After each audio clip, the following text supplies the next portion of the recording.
Hi, my name's Jennifer. I have 4 beautiful children, 3 boys and 1 girl. They are my pride and joy. Statistically, I was born to fail. I was born to teen addicts. My father was raised in and out of foster care and was well known by law enforcement by his early teens. My father went to prison when I was 1, and my mother became lost. For my protection, my mother left me with my grandparents, who then adopted me. For the next 12 years, I lived a lie.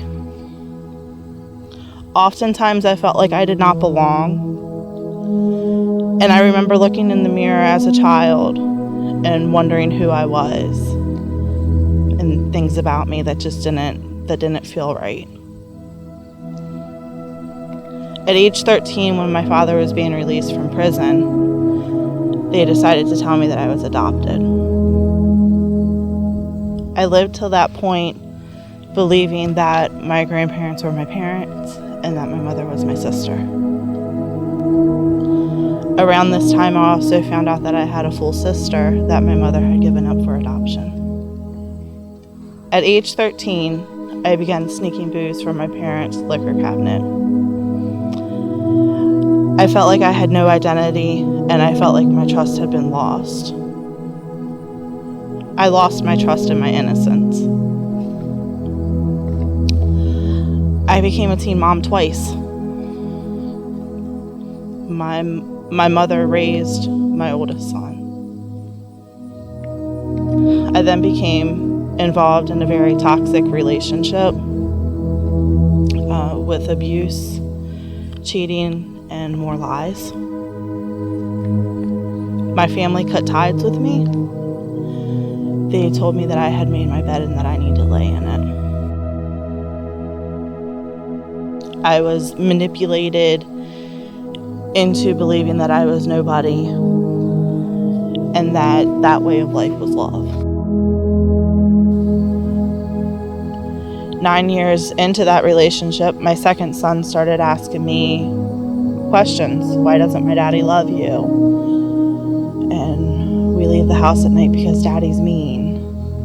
And I knew at that point it was time for me to leave. I left without my son.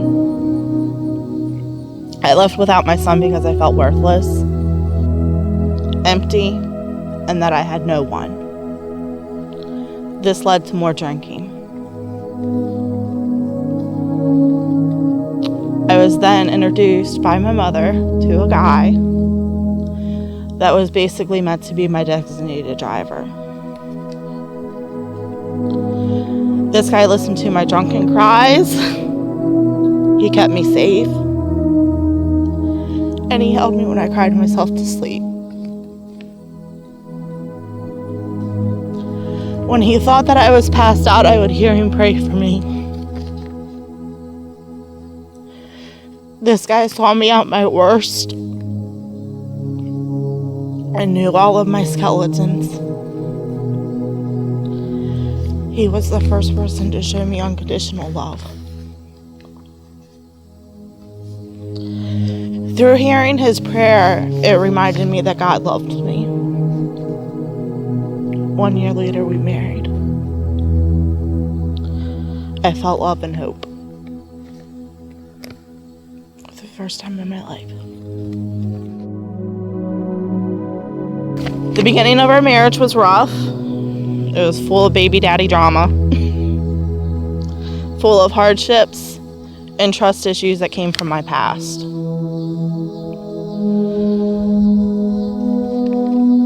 During one of our hardships, it led me to have to swallow my pride and turn to strangers for help. We ended up finding ourselves at a food bank that was sponsored by a church.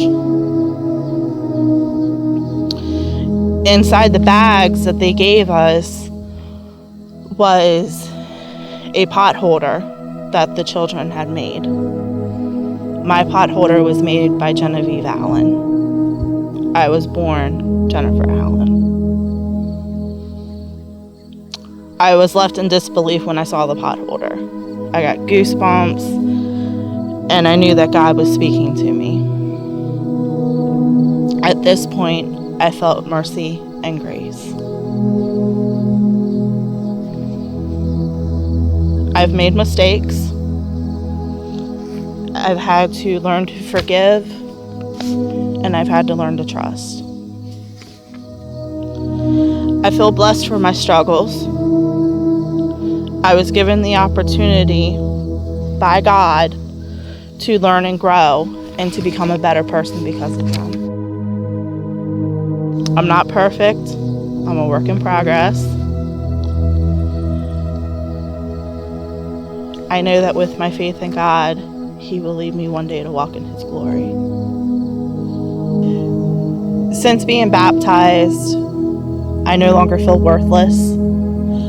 I feel that God is there for us to guide us in our hardships and in our happiness. And since being baptized, I have gained the courage to overcome my obstacles that present themselves from my past with trust issues, abandonment, and feeling worthless. And I feel like I belong.